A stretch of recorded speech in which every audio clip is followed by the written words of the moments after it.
Sí, esto nació como una iniciativa hace ya unos cuantos años de ofrecer un evento distinto en un festival que tenemos acá de muchos años, que es el Festival de la Sierra. Y bueno, dijimos, vamos a hacer esto para ver cómo pega la gente.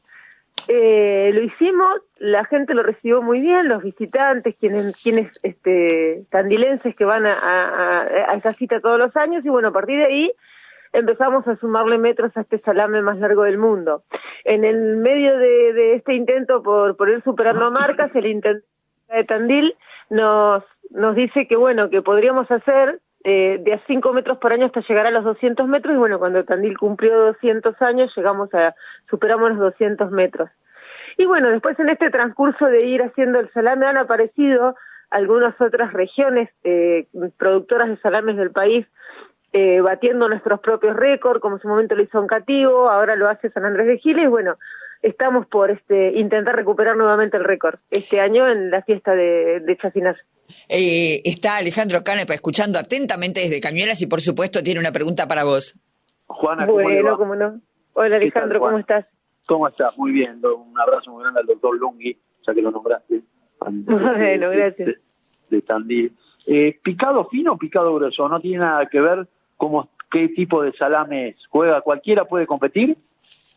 No, el nuestro es salame picado grueso porque la denominación de origen, la receta original del salame que se hizo acá, que se hace desde hace muchos años, sí, es picado grueso porque es anterior a las tecnologías de picado, ¿no? De las máquinas y demás.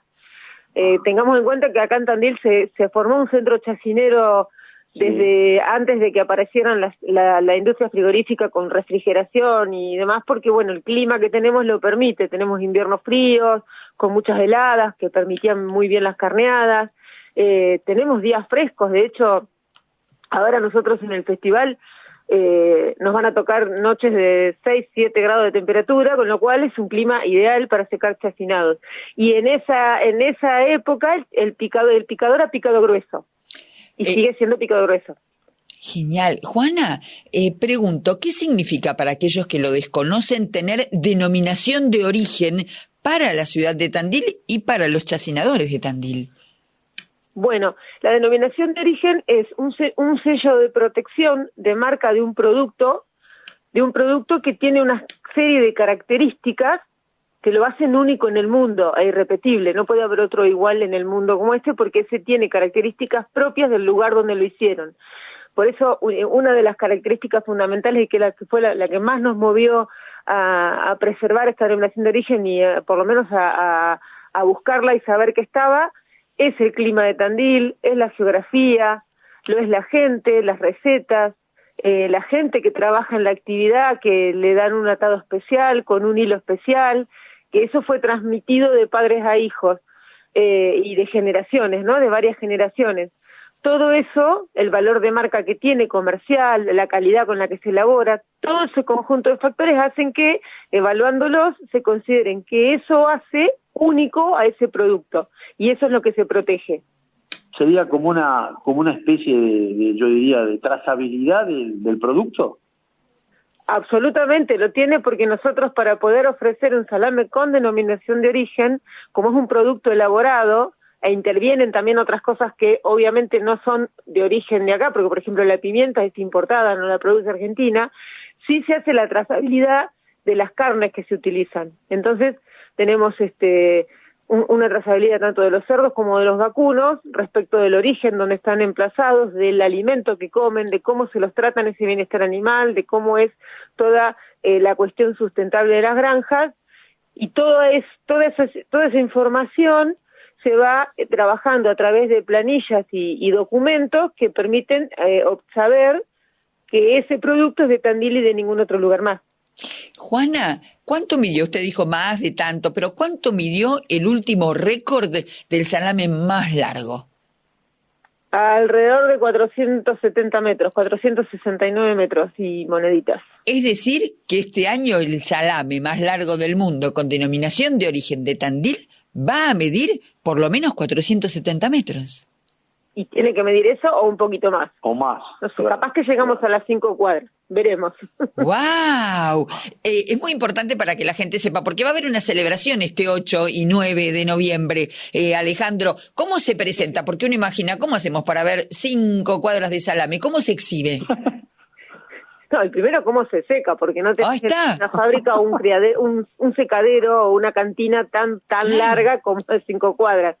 Entonces, no, se lo acondiciona para secar en unas estructuras donde va y viene, se enrosca, digamos, no de manera circular, pero sí de manera alargada, en unas estructuras como para poder secarlo. Se lo cuida mucho porque el salame no se tiene que romper. Una de las cosas que nosotros cuidamos muchísimo es, digamos, que llegue intacto y que llegue intacto seco, que es un dato no menor, porque en el mundo hay otras intentos y celebraciones, como la longaniza de Graus, por ejemplo, pero en Aragón, pero es una longaniza que es cruda, entonces la llenan en el momento y en el momento la miden. Nosotros no, le agregamos este condimento de que hay que secarlo, con lo cual el secado también te lo achica tanto en diámetro como en metros, o sea que llenamos por ahí 500 metros, pero el resultado final no lo sabemos, con lo cual tenemos esa cosa, como ese miedito de que mida lo que necesitamos para batir el récord. Juana, ¿cuándo se reparte eso? Porque es todo muy lindo, pero ¿cuándo se reparte? No, bueno, ¿Cuándo se consume eso? No, el sábado a la noche... Ustedes arman el chacinar famoso ese, ¿no? Claro, nosotros, es una fiesta que dura 2 días, 8 y 9 de noviembre. Y hacemos toda una muestra que nos gusta mucho de contarlo, hacemos una muestra de la cadena productiva. Ahí nos integramos todos los que estamos en el clúster porcino, tanto los productores de cereal, los productores chicos de porcinos, van a poder ver cómo se trabaja en un túnel de cría, en un túnel de engorde. Qué bueno.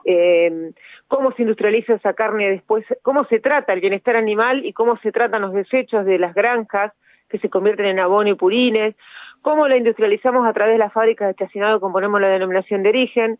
Hay un concurso de atado donde los operarios de las fábricas se desafían a ver quién ata el salame DOT de Tandil más perfecto en tiempo y forma. Un tremendo fogón donde hay cortes de cerdo para que puedan probar la carne en distintos cortes, que tenemos mucha variedad de comidas. Y bueno, en ese marco hacemos el salame el sábado a la tarde, y después de la medición, entre sábado y después al día domingo, lo damos a degustar. Ahí vamos nosotros. Una parte la vamos a degustar. Escúchame, Juana, ¿y quién decide quién decide los dados? ¿Quién decide la participación de la grasa y el condimento? ¿Quién toma la decisión? No, eso está establecido en el protocolo de protección del producto. La receta es la receta del salame DOT de Tandil, que es una receta protegida por una ley. Aquí un oyente, que siempre son colaborativos con nosotros, me hace una pregunta hiperatinada que te la transmito. ¿Cómo se hace con la tripa? ¿Para que sea una sola tripa o para que pueda unirse la tripa y hacer 500 metros? Bueno, eso en realidad hay en la modernidad de la industria chacinera, hay tripas que se hacen reconstituidas de tripa natural, que se hacen de molde y vienen en carretes. Y son de muchos metros. No le faltamos a la verdad de que sí es una tripa natural, pero obviamente por cuestiones de cómo es el producto, lo hacemos en esta tripa que tiene una digamos, posterior industrialización a la salida del frigorífico, porque no existe, digamos, un intestino, ¿no?, de ese tamaño.